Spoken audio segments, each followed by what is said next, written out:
expansion, self-denial, the anorectic personality, thriving during the times of COVID.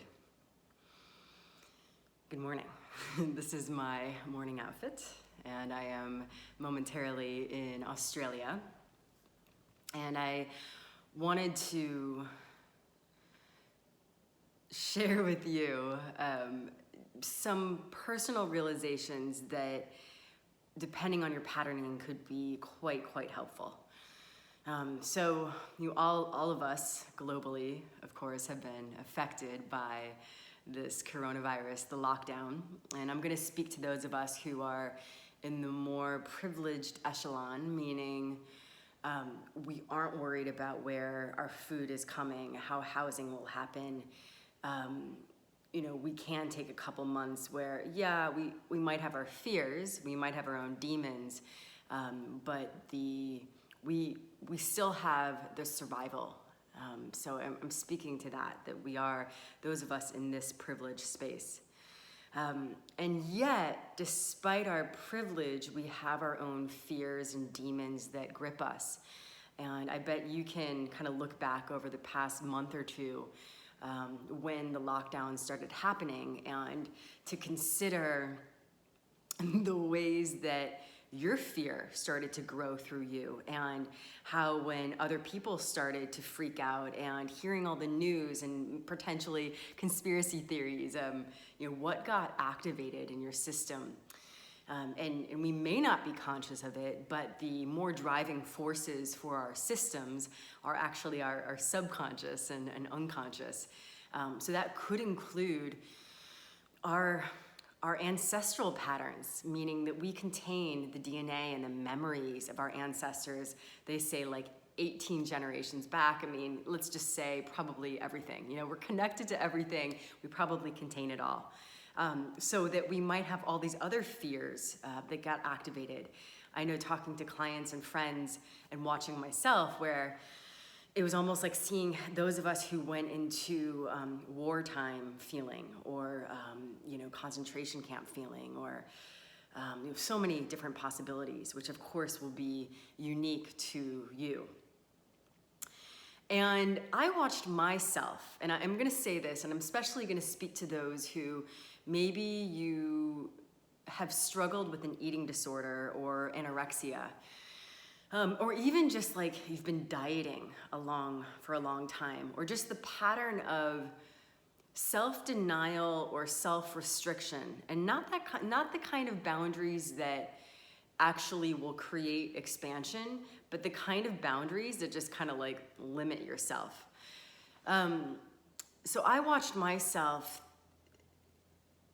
watching my own fear, and choosing to be not in my home country. My home country, I could say, would be Bali. And staying here, and staying with someone where, the mentality was very different from my own in terms of just like money and abundance.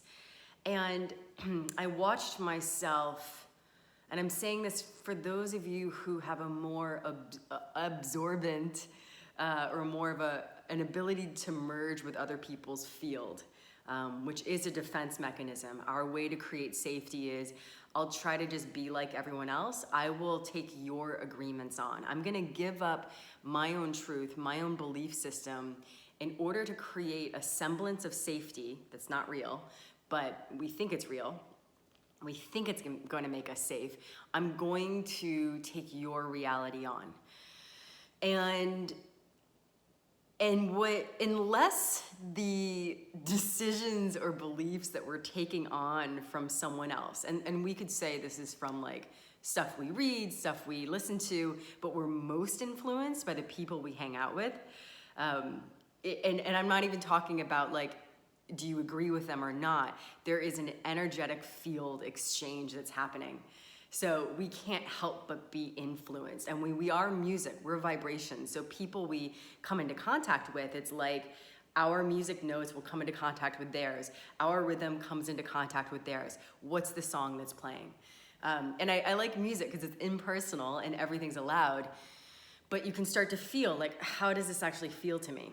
So unless the song that we are playing with is going to actually create an expansion, if it's something that actually brings our vibration in a more muted way, then that means it's probably not the right thing for us. And I think this is a really important concept to return to, especially in this time, because this is the first time our planet, it's the first time we've ever experienced in our memory, in a global collective level, that we're actually like, oh fuck, we're all in this. And so it's brand new. I was giving an interview yesterday and talking about how I used to teach fire walking and how to walk on fire and not get burned, and how what can be reassuring, if you're gonna walk on fire, is if you see other people in front of you walking and they're not burned. And so that will give you confidence. But in a way, what we're dealing with as a global culture is, okay, this is our first time that we are walking this way, and we don't have someone walking in front of us. That's how at least it seems. So how can we trust that we're not gonna get burned? And this can be a very slippery place where we can start to give up what's true for us or what's valuable to us, when in fact, it's like, this is the time when we better be committed to our true connection to source. And visually for me, when I think about connection to source, it's the difference between having that vertical connection, meaning like connection to ground and connection upwards, like a strong flow, versus I'm going to leak. And so instead of it being vertical, it's gonna start to slide in a horizontal way. And a way that you can consider that would be where, and I'm not talking about asking for opinions, but where we might say, what do you think I should do? Like believing that there's an authority outside of us that exists in another human.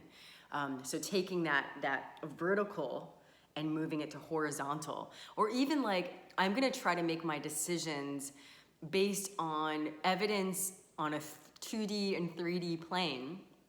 And so I'm gonna be very linear about it, only logical and rational. I'm going to discredit any multidimensional intelligence. Discredit the fact that like so many curveballs and surprises happen, that's actually the force that carries me.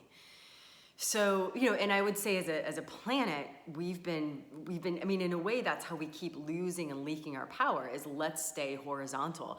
Let's, for those people pleasers, all of us in some ways can be, that fear of, well, if I actually own my truth, how are you gonna respond?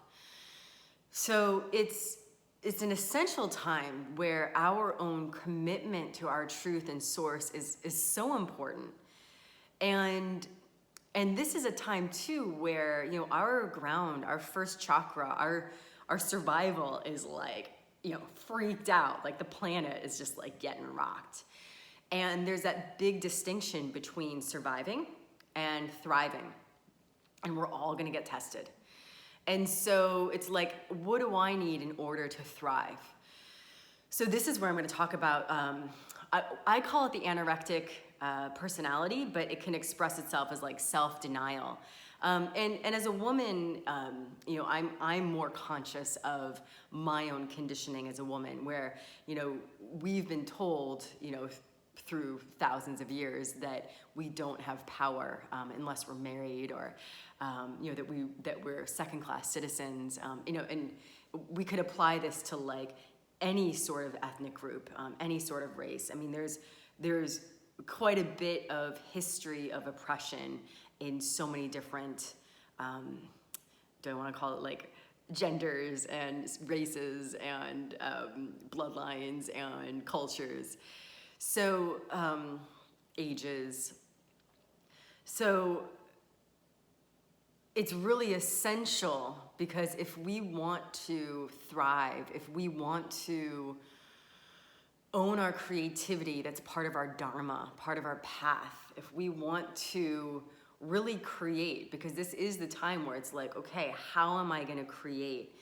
and to acknowledge that our own energy field does influence reality, and that it's not just alone that's dreaming, we're dreaming together. So how are we going to do this? Are we going to contribute to the dream of fear?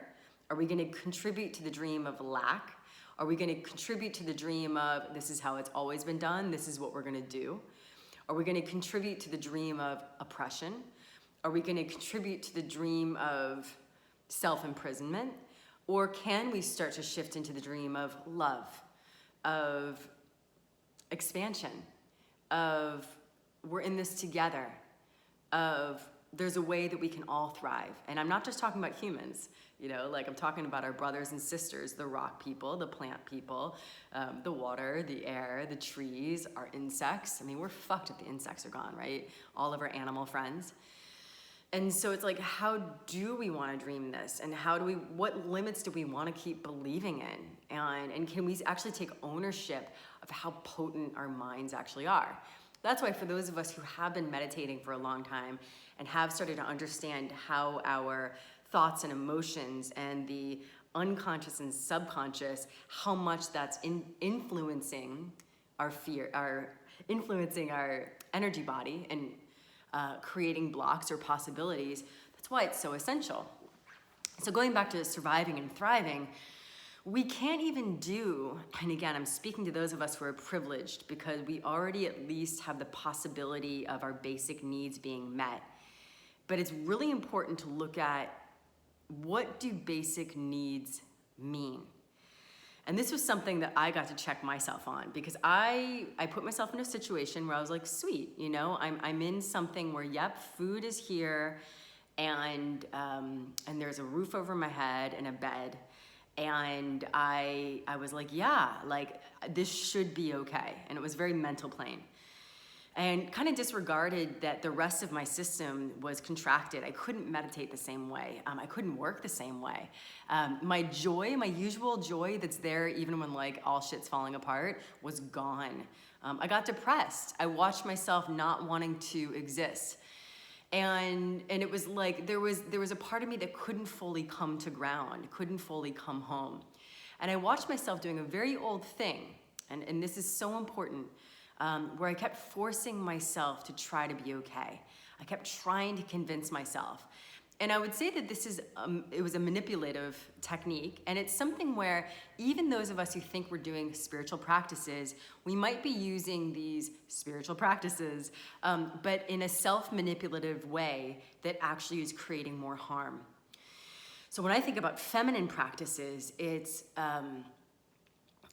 the whole premise of feminine is like, what's here? Not like, what do we want to be here? What's here first? Let's first just be with it. Let's sit beside it. Let's wait. Let's be patient. Let's let it all arrive. Okay. Asking questions, not directing, asking questions. What does it need? And allowing that to show itself. Okay, it will start to move and show, and usually the needs are a little bit surprising. So when I started to ask myself what I needed, it was like, I need a whole different living environment. And I watched myself. I moved twice from that place. And each place I was getting sick in the environment, like I was getting immediate feedback. Finally landed in a place where I have to admit, I was like, but this just seems a little crazy. Like, it seems like beyond basic needs. But the immediate expansion and ground that I felt made me know that it's right. And I got so schooled on my own work of how tricky our mental plane can be, where we try to convince ourselves of something. Maybe we're trying to fit in somewhere. Maybe we're trying to be in agreement with our partners or friends or family with us. You know, maybe there's just a fear of like, am I allowed this? Do I deserve it? But it's like, we have to go according to our body, according to our heart field, according to a different system of intelligence that is not yet recognized as true intelligence. You could call it intuition, but I feel like there's too much ideas around intuition. You know, it's like, but there's a feeling of expansion. And what if you made, I made, we made our choices according to real expansion? Now, the argument can be, well, you know, yeah, but if I went for that, like it'd be just like crazy excess or luxury or something. But check this. Have you ever, I know that when I've made decisions, even that were, I don't know, luxurious in some way, but not right for me, that didn't create expansion. And there have also been times where I make choices that are super simple and maybe even like not down leveling, but like, you know, simplistic in some way, but that creates expansion. You know, expansion could simply be, I just need a room to myself. I know, like, you know, expansion for me could be, I need to go play the piano. So it's taking out the shoulds and have tos and really feeling into our body for, well, what creates expansion. And here's a little like catch-22. If we're not grounded, if we're not already in a place where we are in our bodies, we can't actually trust our impulses. You know, for sure, like when we get stressed out, we'll go up in our head, we'll start to spin. Our brain waves are gonna go really quickly. We make the best decisions when we are in a relaxed space. So sometimes we have to backtrack to be like, well, what do I even need to be able to find that relaxed state? And if you've had some level of trauma in your system, and trauma doesn't necessarily mean like one big event happened, you know, but there's some level of anxiety, some level of fear that makes it hard for you to come home to yourself. To me, there are certain countries where I walk in and I'm like, the entire country is manipulated by fear, you know, and how do we find our way through that? You know, this is big work, because if we keep making our decisions according to fear, we're not gonna go where we need to go. And there's this really cool book, I'm just grabbing my Kindle, I just started reading it, and it's called, Sacred Pleasure by, and I'm gonna mispronounce her name, Riane Eisler, Rianeeisler. I'm sure I ruined her name, I'm so sorry. Sacred Pleasure. And she talks about how, in her opinion, I think it's very fascinating, how we went from, so far as a global culture, at least for, you know, tens of thousands of years, we've gone from, we operate on a domination matrix. Like, it's about how to control power, how to dominate, how to use fear to control and make choices. And her question is, what would we look at like as a world if we went into partnership? And instead of using fear as our thing to control us, because how many choices do we have? Because it's like, I don't want this pain. And if we made pleasure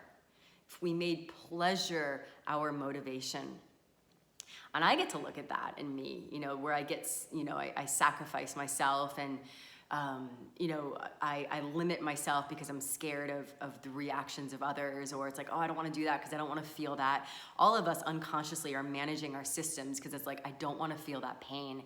I don't know how to handle it. So part of our personal work is, how do we feel sensations in ourselves so we can start to know that we can live through things, we can tolerate things, but we also put in the possibility that there is a thriving and an expansion. And how do we even know what pleasure feels like? And can we allow ourselves that?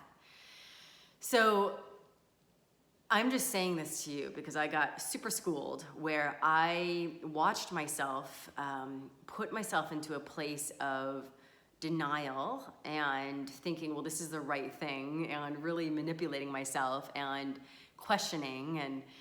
And the moment I put myself in an environment that really just felt good for me, I immediately came back into my body.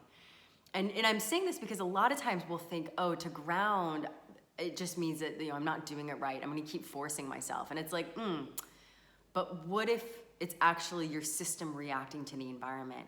What if you put yourself into a situation, you know, you'll feel this with people, you're with certain people and suddenly you just expand. You know, I'm so fascinated by when I become a little bit shy and introverted and like not wanting to talk. It's like, there's a part of my system that's like, I don't want to show you, or I don't feel like I can be seen. And then other people where I just show up. And that's really what, you know, what is our soul quest? And and how do we get to show up as ourselves? And yes, we all have very individual histories and wiring and reasons for why we're here and what creates expansion. But we do have to show up. If we show up, then we are showing up as our full energetic vibration. And if we're not doing that, then we're just floating heads walking around the earth. And it's time, like the only way we're gonna see and feel what's really going on and really be able to dream, because you need to pull.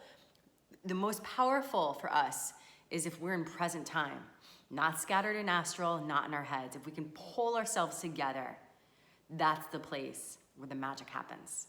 So these are my morning love notes to you. I hope you have such a wonderful day, and I will be in touch with you soon.